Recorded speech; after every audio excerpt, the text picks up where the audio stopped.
Mas eu queria começar como, assim, quebrando uma regra minha, falando de política. Para a gente resolver já essa questão.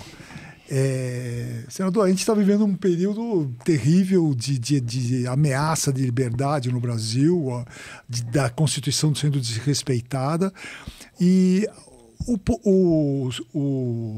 poder executivo já está no poder, né? Não tem o que falar. O poder jurídico também já tomou um partido, já está do lado do poder. Sobrou o Congresso, sobrou o Legislativo. Eu queria que o senhor falasse para o nosso espectador que esperança a gente pode ter de uma resistência a esse tipo de violação dos direitos. Olha, sem dúvida. Aliás, obrigado por essa pergunta, que é extremamente importante nesse momento que nós estamos vivendo aqui no país. Aliás, como eu falei essa semana lá, às vezes é importante a gente passar por um momento de escuridão para você dar valor à luz. E essa luz, eu digo que é a democracia verdadeira. Eu lembro que nós estudamos quando tinha o SPB, lembra de formas de governo, regimes de governo, né? Só para lembrar para o pessoal que às vezes não... Forma de governo, como que o governo é estruturado, né? Então você tem aí, segundo... tem várias definições diferentes, vamos fazer uma forma mais geral, né? Como monarquia, alguns aristocracia, muitos democracia e as suas variações com república parlamentarista, ou você ter um presidencialismo, como a gente tem no Brasil. Então tem essas várias variações de como o governo é organizado, forma de governo. Aí você tem um regime de governo, né? Como que o governo interage com a população. Aí é um ponto muito importante. Você tem a democracia, certo? Você tem o autoritarismo, o totalitarismo, que ninguém quer, eu tenho certeza disso. E aí você tem os sistemas econômicos, né? Desde a de comunismo, socialismo, né? Liberalismo, capitalismo, etc. Colocado isso, o que a gente quer é ter um regime de governo democrático no nosso país, onde as pessoas tenham liberdade. E esse regime prevê isso aí, liberdade de expressão, de opinião, liberdade de manifestação, sem quebrar as coisas, né? Manifestação pacífica. É importante que nós tenhamos, como brasileiros, essas liberdades. Isso está previsto na democracia, que tanto é falado, né? Como regime de governo. E dentro disso, o contraponto, vamos dizer assim, né? A opinião contrária é previsto. Então, você pode falar mal, ou você pode criticar uma pessoa do governo, você pode criticar uma instituição, está previsto fazer isso numa democracia verdadeira como regime de governo, certo? Inclusive, se você for contra uma forma de governo democrática, você pode ser, entre aspas, antidemocrático e criticar isso. Não, vamos supor, eu não gosto da democracia, eu gosto de monarquia absoluta, vamos supor, eu gosto de monarquia absoluta, tem um rei que manda tudo. Eu posso querer isso aí. Não é o que eu quero, mas vamos ver, pode ter gente que quer. E uma democracia como regime de governo tem que permitir esse tipo de coisa. Dito tudo isso aí, o que a gente tem visto hoje, né? Esse PL da fake news, eu chamo PL da censura. Sou contra, completamente contra. Eu acho que ele não agrega em nada o que nós já podemos fazer. Se eu te agredir por alguma razão ou a ele, vocês podem me processar, vocês sabem quem eu sou, existe o Código Penal para isso, existe a Lei Geral de Proteção de Dados para saber o que pode ser exposto, o que não pode. Ou seja, se você pegar, né, dentro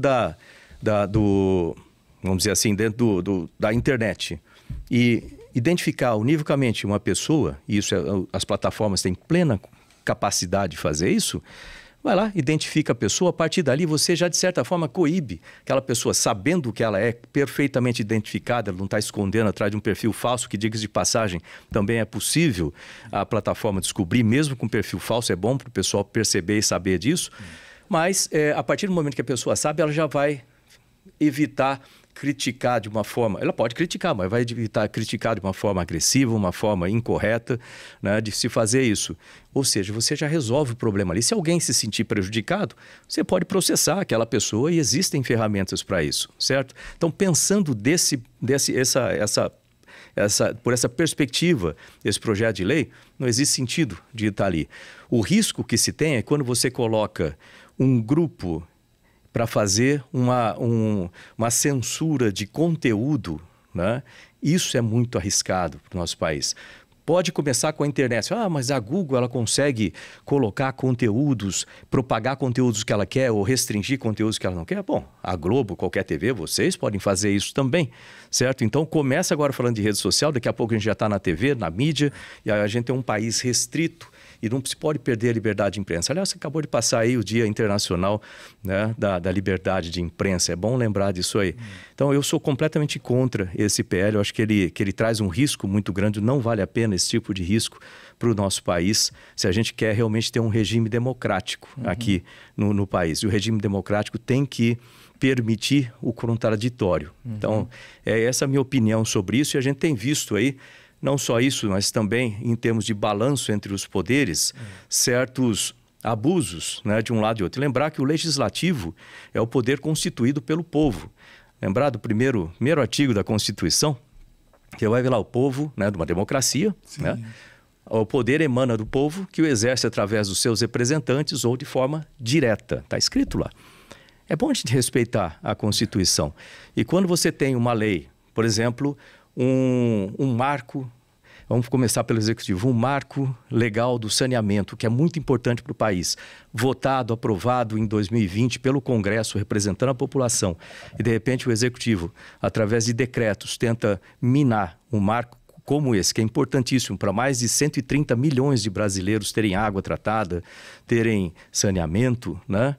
E as empresas investindo aí por mais de 70 bilhões investido pelas empresas, você perde segurança jurídica, você transforma um país, o Brasil, num país em que as empresas não querem investir por falta de segurança jurídica. Aí você vai para o lado jurídico, mesma coisa. Quando a gente tem uma lei votada, uma lei das estatais, por exemplo, votada completamente, que dá segurança para isso, inclusive para as empresas verem que o país é um país sério nesse sentido, chega lá, se um juiz do STF muda em uma canetada aquilo lá, isso dá uma insegurança muito grande para o país. Além de que isso está fora das atribuições do STF. O STF tem a atribuição, né, justamente de trabalhar com a constitucionalidade da lei e não alterar leis. Isso aí compete, criar leis, compete ao legislativo. Então isso aí são distorções que têm que ser corrigidas. E é muito importante que a gente corrija isso no Brasil se a gente quiser ter realmente um regime de governo democrático aqui. E só pegando carona nessa pergunta do Dagomir, então como é que o Congresso se articula para barrar isso? Por exemplo, o senhor mencionou o marco do saneamento, agora há o projeto da censura, ou seja, como é que agora a oposição, essa que foi eleita ali com base ainda no apoio do ex-presidente Bolsonaro, como é que o Senado e como é que a Câmara conseguem se organizar para barrar esses avanços? Ou seja, em outras palavras, o ministro do Supremo vai até o Congresso e sugere alterações numa lei para instaurarem alguma medida de censura no Brasil. Como que o Congresso pode se articular para barrar esse tipo de intromissão indevida entre os poderes? Veja bem que isso, de novo, é uma distorção, né? Isso que está acontecendo. E lembrar que o Congresso, certamente, ele é a entidade mais democrática que a gente tem. Nós estamos lá representando a população. Eu, por exemplo, represento quase 11 milhões de brasileiros aqui em São Paulo que votaram em mim. Se você somar ali todos os representantes do Senado, no Congresso, a gente está representando a população brasileira. E aí, existe o contraditório ali. Ou seja, eu sou da oposição. Então, eu sou contra isso que está acontecendo. Então, eu vou falar contra, eu vou apresentar projetos de lei. São as ferramentas que nós temos ali, é parlamento, né? Então, a gente vai falar contra, a gente vai apresentar projetos de lei, modificações, emendas para que sejam corrigidas essas distorções. Agora, ir além disso seria antidemocrático, vamos dizer assim, no sentido real da palavra, né? E então a gente tem que ouvir os outros lados, existem todas essas discussões. Infelizmente, nós não temos a maioria dentro do Congresso. Então, muitas dessas coisas acabam passando por cima da gente. Exemplo, né, na designação das presidências das comissões. A oposição ficou sem nenhuma presidência de comissão. Zero. Como é que... explicando para o afegão médio, para o brasileiro médio, como é que ocorrem essas definições das comissões? Como é que isso é feito? A comissão é o seguinte, a Câmara tem uma série de comissões, o Senado também, né? E essas comissões, vamos lá, comissão, exemplos aqui, Comissão de Ciência e Tecnologia, Comissão de Educação, Comissão de Assuntos Econômicos, Comissão de Constituição e Justiça e assim por diante. São as diversas comissões. Uhum.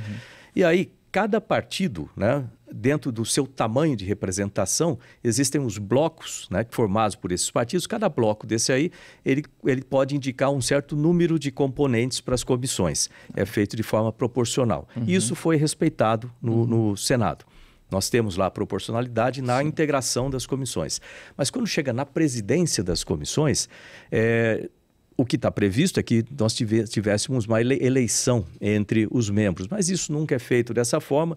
Sempre existe um acordo entre os líderes antes, né? E nesses acordos já saem o presidente, pelo menos, da comissão e o vice, muitas vezes, é escolhido depois. Mas o presidente da comissão é escolhido dessa forma. Então, aqueles blocos que são maiores, eles conseguem interferir mais e acabam conseguindo as presidências das comissões. E isso tem uma influência grande, logicamente, também do próprio presidente do Congresso, no caso ali do Senado. E no nosso caso, nós ficamos sem nenhuma presidência de comissão, o que eu achei extremamente injusto. Aí onde vamos dizer assim, o sistema no Congresso passa a ser antidemocrático, do meu ponto de vista. Uhum. Né? Então, tem alguns pontos que precisam ser corrigidos. E para corrigir, muita conversa, muita discussão interna. Eu sou engenheiro, gosto de coisa prática, então eu confesso que essa é uma das partes ali que me deixa um pouco chateado ou decepcionado. Ou seja, eu gostaria que houvesse mais ação, mais resultados, né, imediatos. Quando se fala de ministro, o pessoal me pergunta muitas vezes, ali o Senado ele tem uma responsabilidade muito grande. Às vezes o pessoal não vê a diferença com a Câmara, né? O Senado é um órgão revisor, casa alta, e nós temos a responsabilidade também de participar de forma muito ativa em impeachments, por exemplo, de presidente, de ministro de Estado e etc., inclusive de ministro de STF, que começa no próprio Senado. Um processo como esse vai precisar de 2/3 da casa. Hoje não há? Hoje não tem isso aí.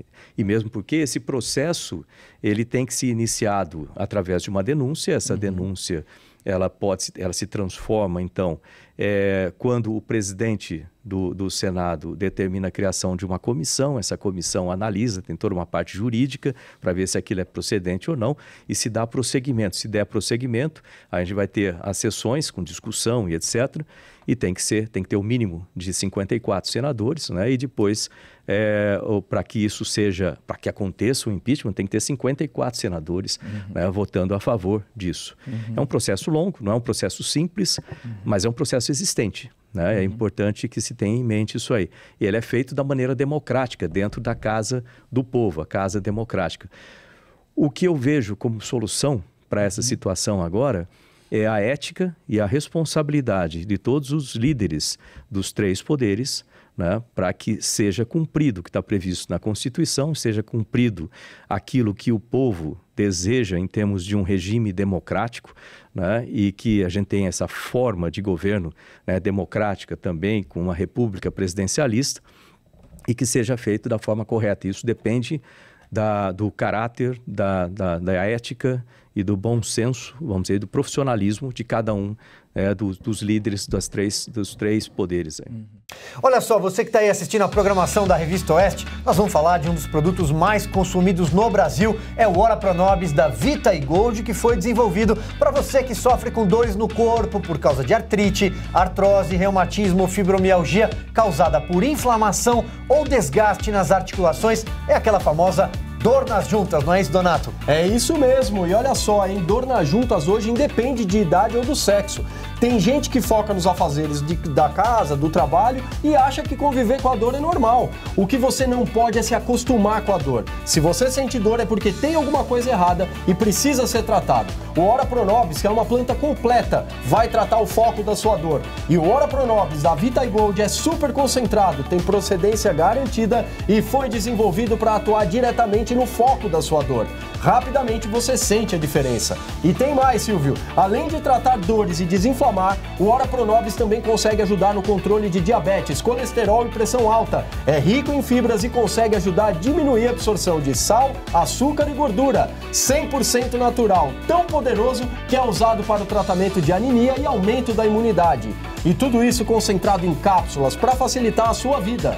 Agora, Donato, faz a melhor promoção que você puder. 70% de desconto para quem ligar agora e eu vou mandar de presente o colágeno tipo 2.